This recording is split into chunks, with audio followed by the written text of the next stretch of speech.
understanding animals. They also say it is a significant milestone in proving that animals aren't that different from humans. To explore this further, we are now joined in studio by animal behaviorist Karin Pienaar from, I think it's COAPE South Africa? It is COAPE really? South Africa. Oh, not the political party? No. Definitely not the political party. Karin, it's good to have you here in studio. Welcome. Ah, thank you. So is this a big deal? I mean, the fact that it's shown that a dog can exhibit emotions of jealousy. I have known that for a very long time with my dogs.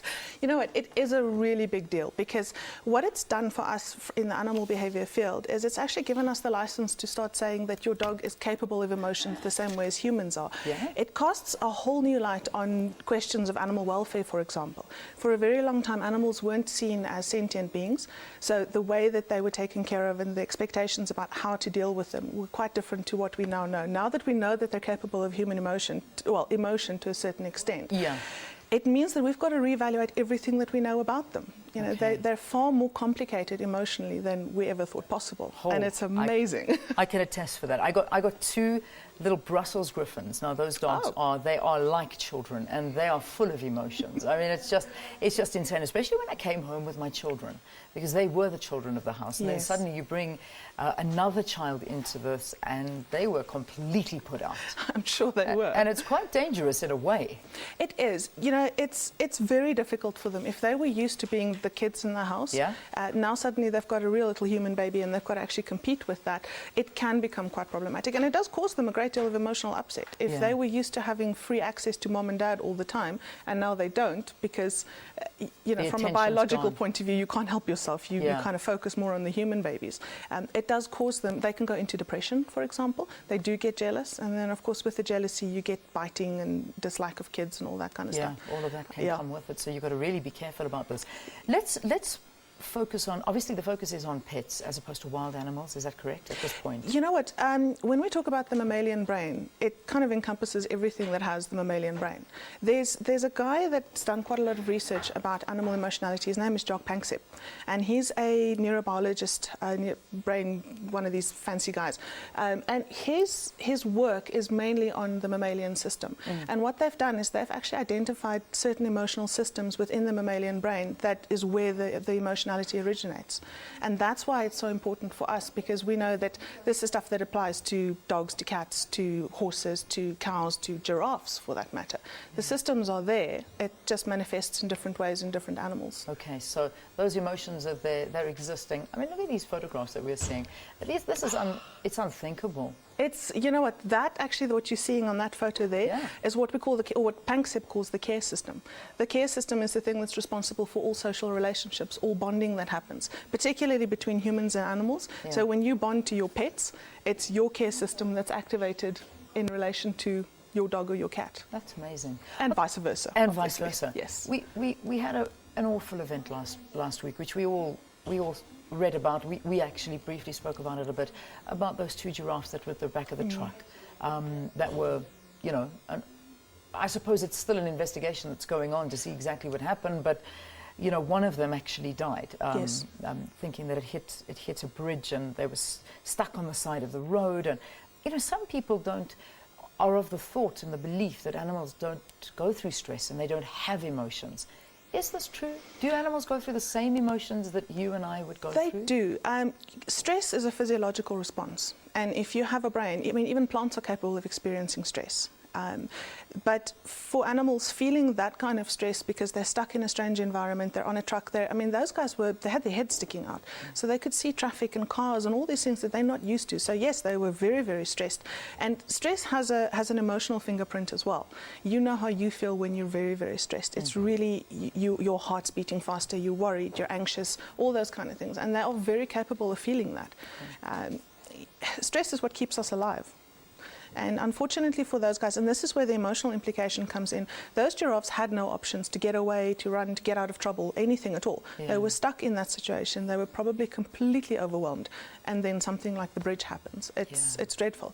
And that's why the whole emotional aspect is so important for us now, because now you have to reevaluate things like even just how you transport animals. Because if they're capable of feeling all these kind of emotions, is it fair to stick them on the back of a truck with their head sticking out, and I mean they were blindfolded as far as I could tell. Yeah, but that that doesn't really do anything with regards to their senses. They can still hear, they can still feel, they're still aware of all the things that are going on. Yeah. No, it's dreadful. It's absolutely terrible what happened to those. It was a very sad incident, but I mean, this is something that we saw and was quite dramatic. But at the end of the day, I mean, there is still a lot of cruelty to animals that happens all over the country. We're only talking South Africa. I mean, it happens all over the world. We've seen a lot of restrictions being placed on, for instance, putting animals in circuses these days, and a lot of South Africans boycotting circuses, even if they have got any animals in there, because of the cruelty to animals. Is this right? I mean, do you agree with this? I do. You know what? First of all, I think wildlife shouldn't be stuck in a circus. Elephants are incredibly intelligent, emotional beings, and having an elephant in a circus and performing that particular animal, or forcing that particular animal to perform tricks, it's degrading. I think that, quite honestly, there's a place for everything, and a circus isn't a place for wild animals. So I do think that it's a good idea that people are boycotting it, because it's not right. You know, if we did the same and we took human children and we stuck them in a ring to perform, it would be dreadful. I mean, people would complain like nobody's business. Why is it okay to put animals in there? Yeah, it shouldn't be any different. No. You know, we've got a lot of animal protection acts. I mean, they've been amended through the years. Having a look at it now, though, is it adequate? Do you think it needs... All right, no. Why? What needs to be changed? It doesn't cover animal welfare and animal emotional well-being nearly enough, really. At this point, I mean, for example, if you look at the legislation that kind of restricts the SPCA from performing certain of their duties. They kind of, if an animal has shelter and he's got food and he's got water, they're not allowed to do anything more. So those guidelines don't really cater for the emotional needs that a dog or a cat will have, for example. It's not enough.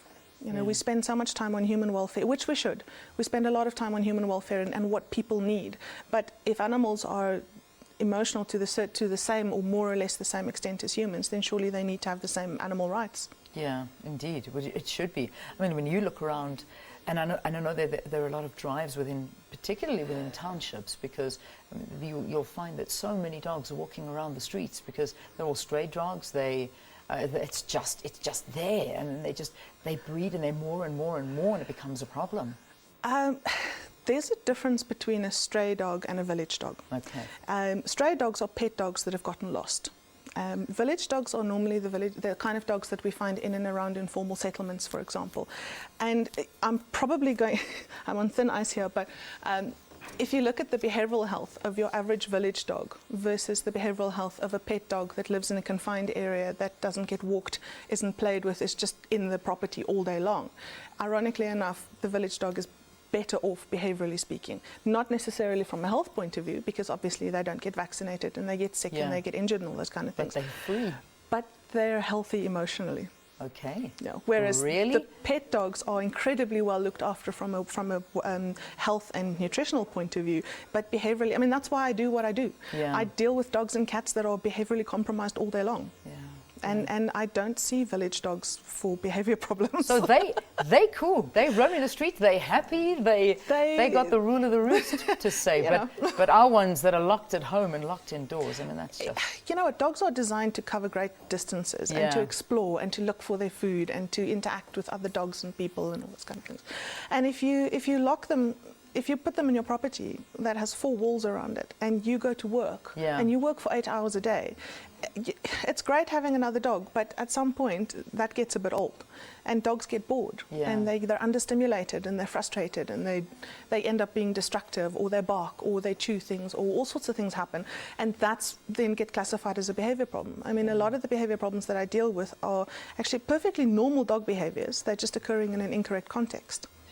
And it's because the dogs don't have the opportunity to do what they're bred to do. All right. Well, you've convinced me to go home and let my dogs run wild. No. I'm joking. If you had to do that in my complex, I would be thrown out. Never mind. But it is. I mean, take them for walks and give them that space. Give them toys. Give them stuff to do at home. I'm a big fan of getting rid of every food bowl on the planet. Yeah.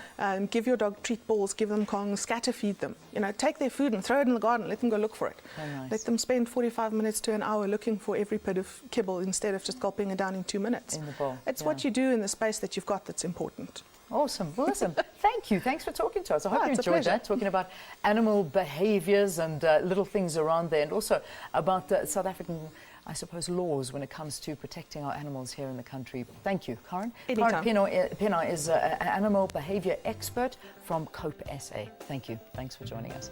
All right, let's take